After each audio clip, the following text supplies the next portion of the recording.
सुंदर शहजादा अपने आलीशान महल में रहता था। शहजादे के पास किसी भी चीज की कमी नहीं थी, लेकिन फिर भी वो बहुत ही खुदगर्ज था और वो गांव वालों से लगान वसूल करके अपने महल को खूबसूरत चीजों से सजाता था और महल में दावत पर वो सिर्फ हसीन और खूबसूरत लोगों को ही बुलाता था।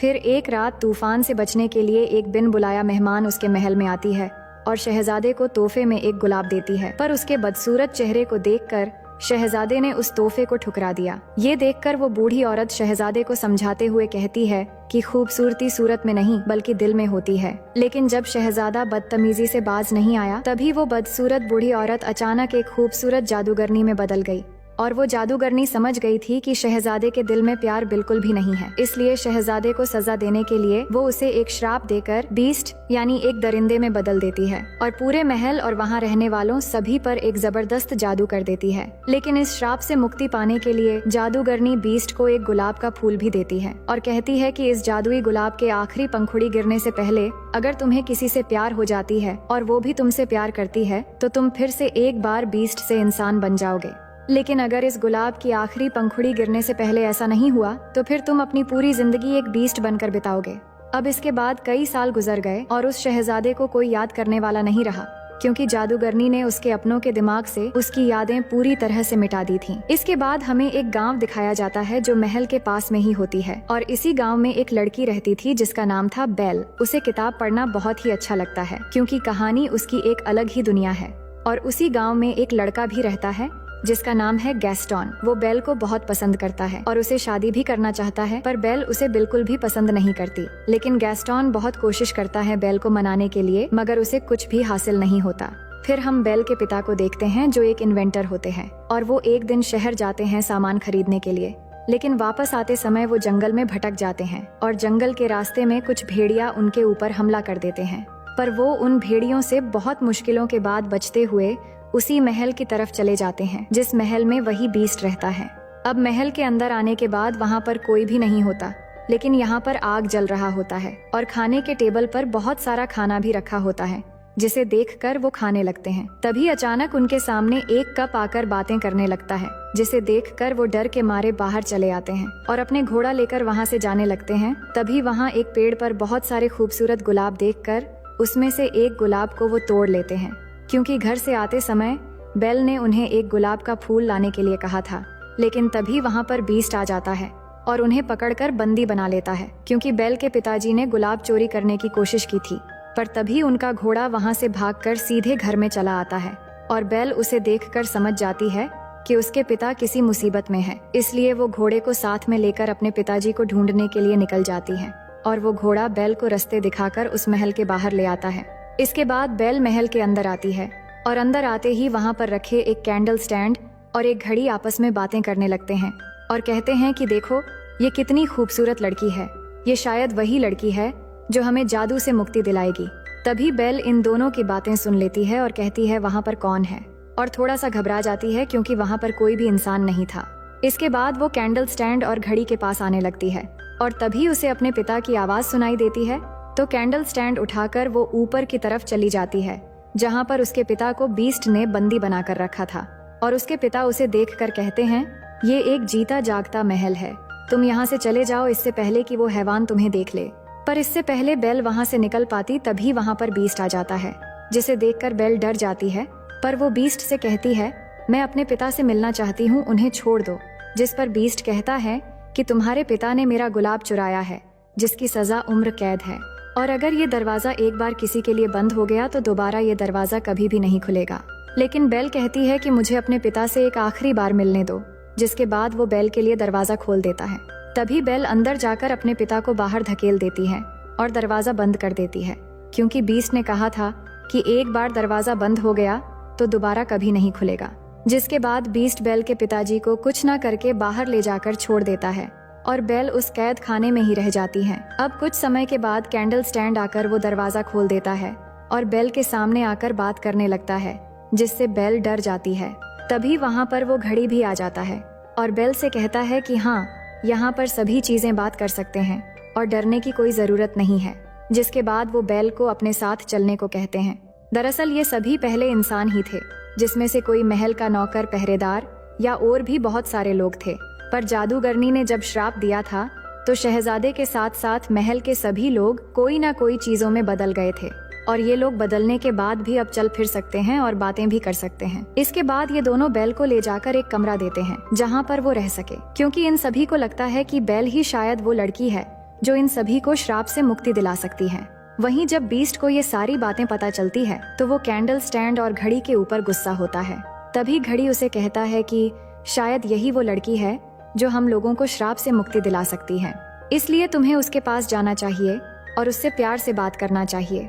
पर बीस्ट इस बात से और भी ज्यादा गुस्सा हो जाता है, पर यहाँ पर रहने वाले सभी मिलकर उसे समझाते हैं और वो मान जाता है, क्योंकि उसके वजह से ही यहाँ रहने वाले सभी लोग श्रापित हैं। इसलिए वो बेल से मिलने के लिए उसके कमरे के बाहर जाता है और उसे साथ में खाना खाने के लिए कहता है, पर बेल उसे मना कर देती हैं और कहती हैं कि तुम्हारे साथ खाना खाने से अच्छा मैं भूखा ही रह जाऊं। ये सुनकर बीस्ट गुस्सा हो जाता है और उसे कहता है तो ऐसा ही होगा, तुम्हें कोई भी यहाँ पर खाना नहीं देगा। ये कहकर वो वहाँ से चला जाता है।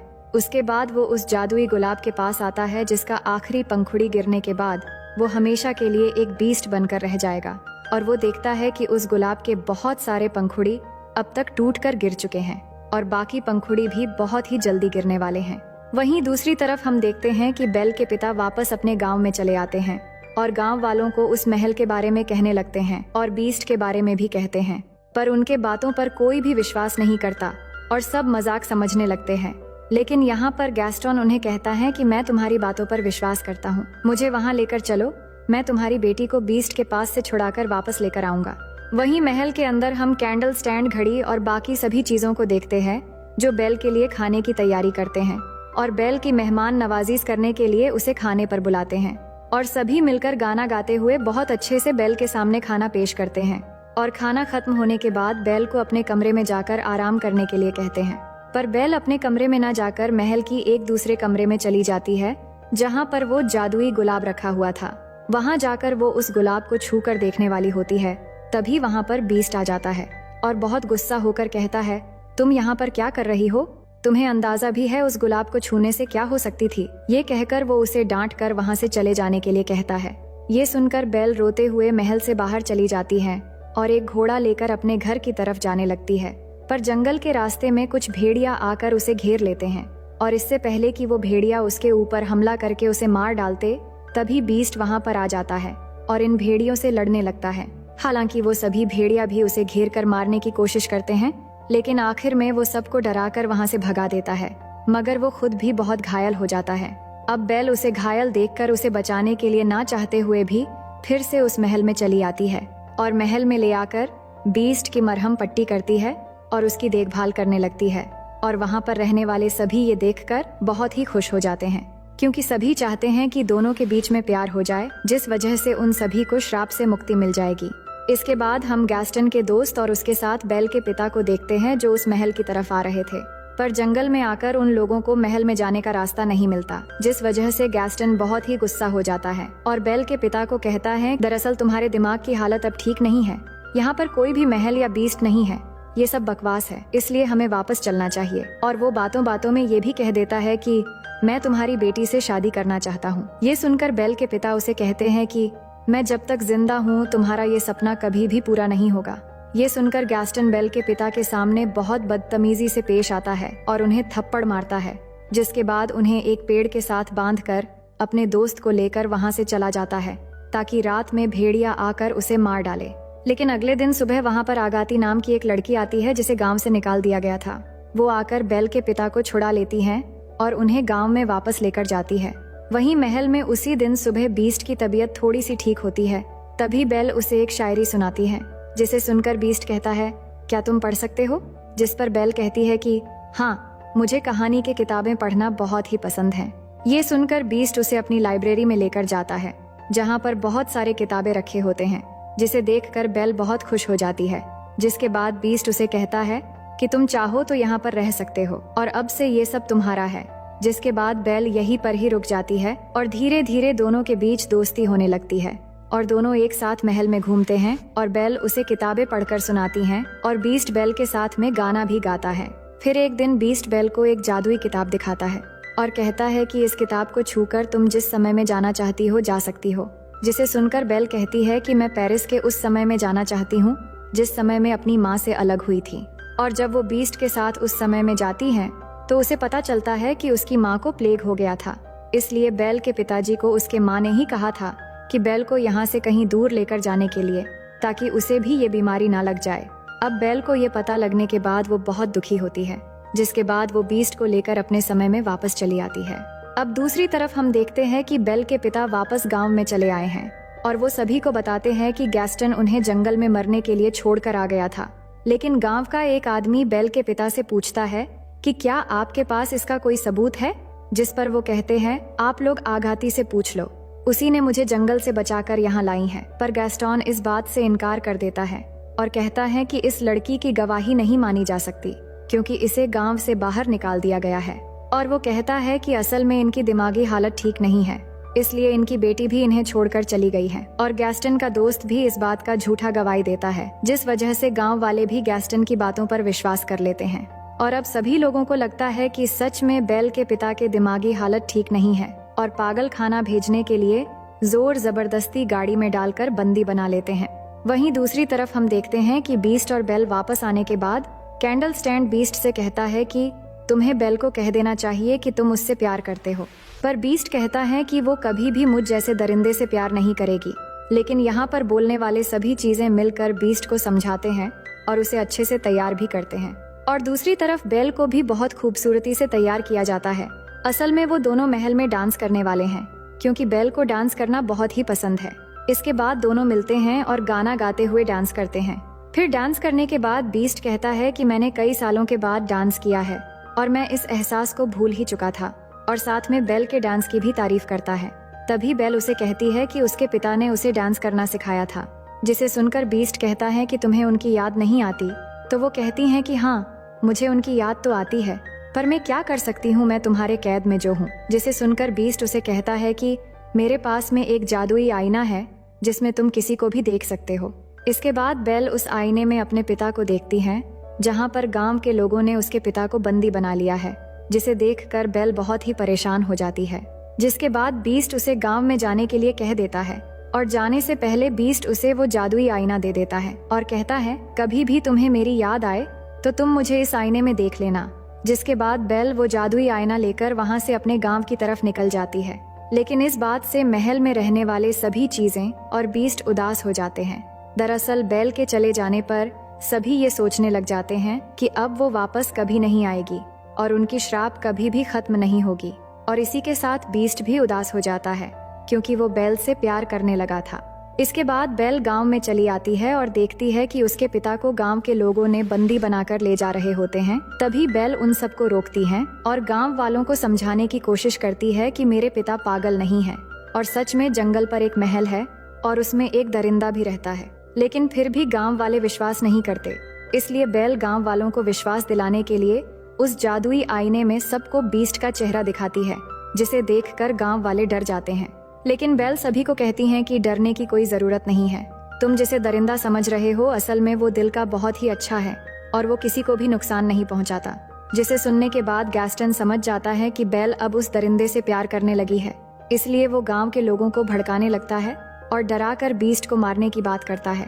और वो बेल को भी उसके पिता के साथ में बंदी बनाने को कहता है। जिसके बाद सभी गांव वाले मिलकर बेल को भी बंदी बना लेते हैं और उसके बाद सभी गांव वाले मिलकर महल की तरफ जाने लगते हैं। और जब गांव वाले बीस्ट को मारने के लिए महल में चले आते हैं, तभी वहां पर बीस्ट के सारे साथी मिलकर गांव के लोगों के ऊपर हमला कर देते हैं और बुरी तरह सबकी पिटाई करने लगते हैं। और इसी बीच बेल मौका पाकर अपने पिता के मदद से गाड़ी के पिंजरे से आजाद होकर बीस्ट की तरफ बढ़ने लगती है।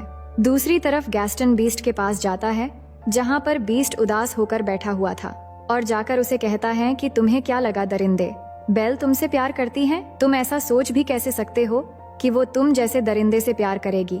उसने ही हम लोगों को तुम्हें मारने के लिए यहाँ पर भेजा है। ये कहकर गैस्टन उसे गोली मार देता है, जिससे बीस्ट नीचे गिरने लगता है। और इससे पहले वो नीचे गिरता, वो एक गुंबद को पकड़कर लटक जाता है। ये देखकर गैस्टन दूसरी बार गोली चलाने वाला होता है। तभी वहाँ पर बेल आ जाती है और गैस्टन के हाथ पकड़कर उसे रोकने की कोशिश करती है। और इसी हाथापाई में गैस्टन नीचे गिर जाता है और उसका बंदूक भी नीचे गिर जाता है। और दूसरी तरफ बीस्ट भी ऊपर आने की कोशिश करता है और बेल उसे कहती है कि मैंने गांव वालों को रोकने की कोशिश की थी पर वो नहीं माने। और ये सुनकर बीस्ट वहाँ से गैस्टन के पास आता है और आकर उसका गला पकड़कर ऊपर उठा लेता है और उसे महल की नीचे फेंकने ही वाला होता है। तभी गैस्टन उससे माफी मांगने लगता है और कहता है मुझे छोड़ दो। तो बीस्ट उसे छोड़ देता है और कहता है सभी को लेकर यहाँ से चले जाओ। जिसके बाद बीस्ट बेल के पास जाने लगता है, लेकिन तभी गैस्टन बीस्ट के पीठ पर गोली मार देता है जिससे बीस्ट गिर जाता है। लेकिन गैस्टन भी जहाँ पर खड़ा था वो जगह भी अचानक टूट जाता है जिससे वो वहाँ से गिरकर मर जाता है। वहीं बीस्ट अपनी जिंदगी की आखिरी सांसें ले रहा था और बेल रोते हुए उसे कहती है कि अब मैं तुम्हें कभी भी अकेले छोड़कर नहीं जाऊंगी और अब सब कुछ ठीक हो जाएगा। बीस्ट कहता है कि अब मेरा जाने का समय हो चुका है।